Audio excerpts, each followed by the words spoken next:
Hello everyone and welcome to Who's He at the Movies, and for the next few minutes I'll be chatting about 1981's werewolf horror, The Howling. 1981 was a bit of a vintage year for werewolf movies. Alongside The Howling we also had Wolfen and American Werewolf in London. But what was interesting about all three of these movies is that they all have their own take on the werewolf, taking different parts of the folklore and mythology and structuring their respective stories around them. Now, while Wolfen had a more subdued approach to the transition from human to wolf, The Howling and American Werewolf in London are famous for the special makeup effects that are used to show the change. But what The Howling and Wolfen have in common is that they're both based on books. Now, I was too young to see The Howling at the cinema, with my being 10 years old in March 1981. And it was some years later before I managed to see the film when it premiered on UK television. But I did manage to read the book first. I stumbled across the book when on holiday a few years after the film was released. We were staying in a holiday cottage, and as is customary, the owners leave a few books on the shelf for holidaymakers to read. So when I found The Howling, written by Gary Brandner, I read it in record time. And while I've only read it the once, which is probably now, over 40 years ago, I do remember being gripped by it and enjoying it immensely.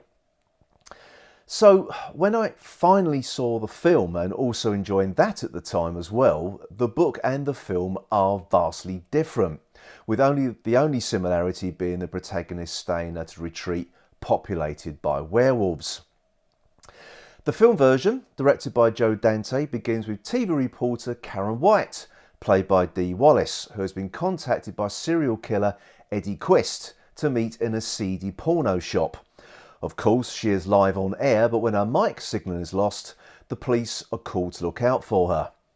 With the police now tracking Karen, they trace her to the shop and shoot Quist as he is about to attack her. Traumatised by her experience, her therapist, Dr. Wagner, sends her and her husband Bill to the Colony, a country retreat where he sends his patients to recuperate. But there they find the strange inhabitants of an even stranger and more terrifying secret, and Eddie Quist is not as dead as they thought. I hadn't seen this film for some years, and to be honest, I'm in two minds about it. The performances are okay, and it certainly has some creepy moments. But for me, the film just doesn't really hold up that well now.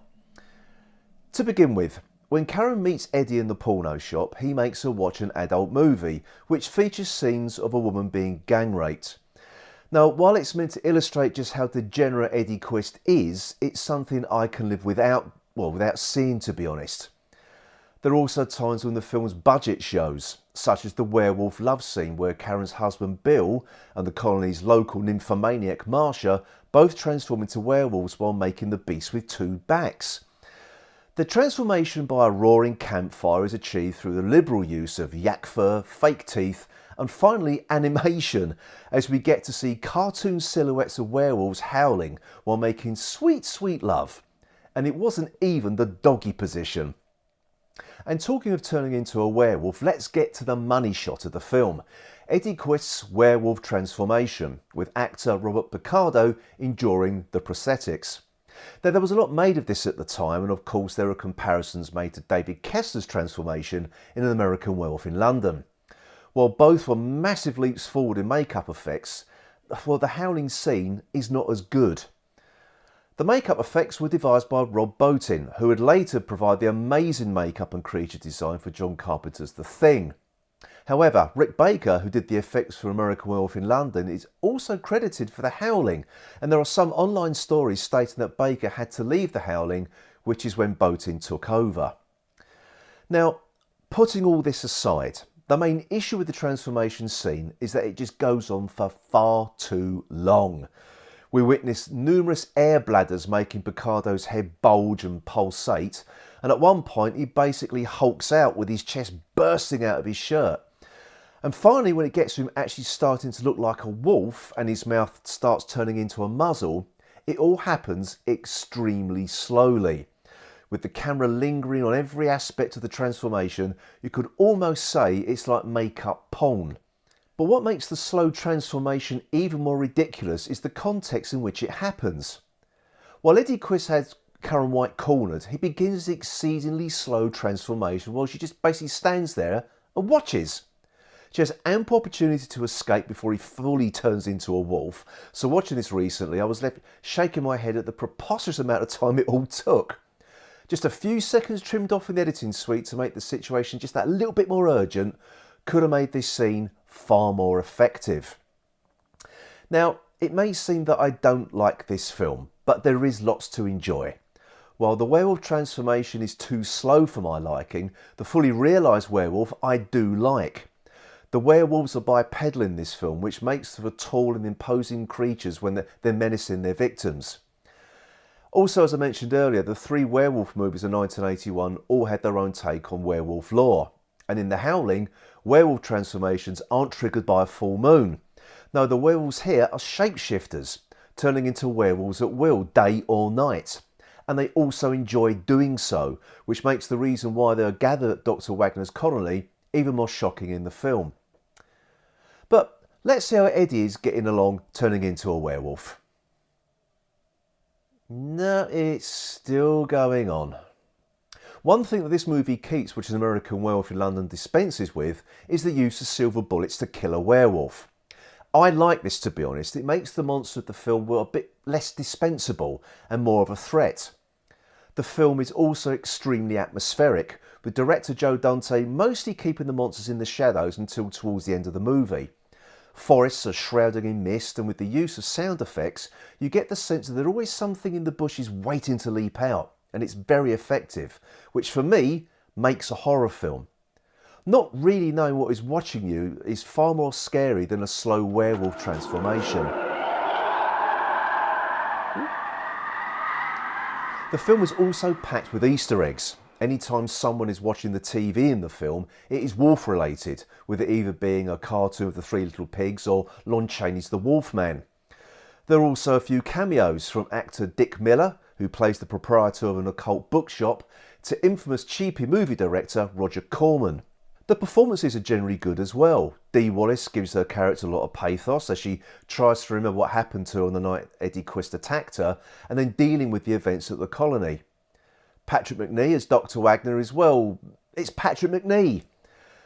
He's one of those actors where I don't think they could give a bad performance in whatever they're in. I just really love him.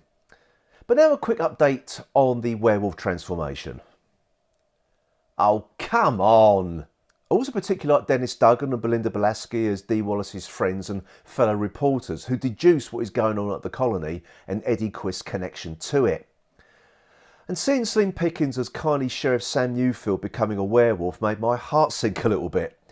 To me, you should be listening to cowboys violently breaking wind around a campfire. And of course, I cannot leave out horror legend John Carradine as one of the colony's inhabitants. Passed off in front of Karen White and her husband as a bit of a mad old coot, all his ramblings are really about missing the old days. The old days of what? Well, I shall leave you to watch the film to find out. But despite some enjoyable atmosphere and good performances, the film is let down at the end with another bad werewolf transformation. I won't spoil it for you, even though you can probably find the clip on YouTube or just read the film's Wikipedia entry.